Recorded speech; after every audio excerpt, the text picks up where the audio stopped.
Quand une femme est mariée, je dis précisément pour les communautés qui ont corps avec la vallée, ceux qui sont dans la vallée, on donne un espace à la femme où elle va planter les affléments. Je ne sais pas comment appeler son nom, mais c'est les feuilles quand même qui servent à emballer à Kassa. Qu'est-ce que vous faites?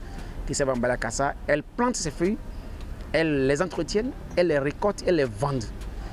Et pour la vente, de manière régulière, chaque 3 jours pour les jours de marché, je ne sais pas si c'est le cas d'Azolissé, une femme peut vendre entre 3 000 et 5 000 chaque 3 jours. Et c'est toujours le cas parce que les feuilles se renouvellent chaque fois.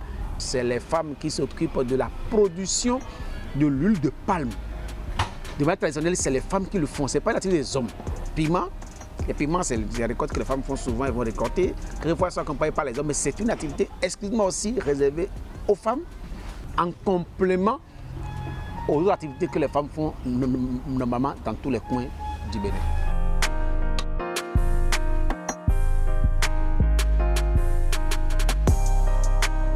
En pays women, l'argent de la femme appartient à la femme.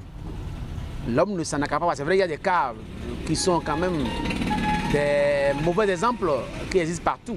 Mais de manière culturelle, la femme dispose de son argent pour nourrir ses enfants, pour s'habiller et se donner du plaisir. Et ces plaisirs, elles sont de plusieurs ordres de plaisir, mais son argent, c'est pour elle.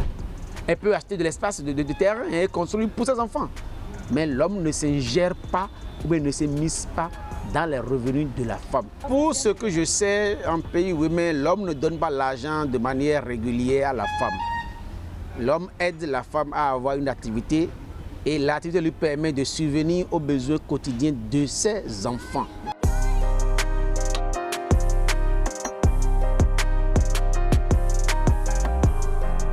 Je suis devenu assez conservateur, assez traditionnaliste et trop fier de ma culture, la culture women comme la culture béninoise et la culture africaine. Je pense que le défi qui nous revient en tant que jeunes, en tant qu'intellectuels, en tant qu'universitaires peut-être, c'est de retourner à ces valeurs pour y tirer ce qu'il y a de bien afin que nous vivions davantage mieux. Parce que dans ces valeurs que j'ai citées tout à l'heure, tout ce que j'ai cité, il y a tellement d'aspects positifs qu'on peut valoriser et mettre au devant de la scène et mettre au devant de la culture universelle. Quand je prends juste l'aspect que je veux de dire que en pays women, quand une femme est épousée, on lui donne une activité, l'homme a l'obligation de trouver une activité génératrice de revenus.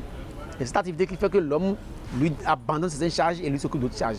Mais aujourd'hui, on épouse les femmes, on ne leur permet pas d'exercer une activité économique et on les domine et on veut qu'elles soient femmes comme ça, alors que ce n'était pas le cas par le passé. Moi, je pense qu'il y a tellement de valeurs qu'on peut tirer et qu'il faut qu'on y fasse recours pour pouvoir améliorer notre condition de vie et permettre à la femme de se développer de manière harmonieuse et digne.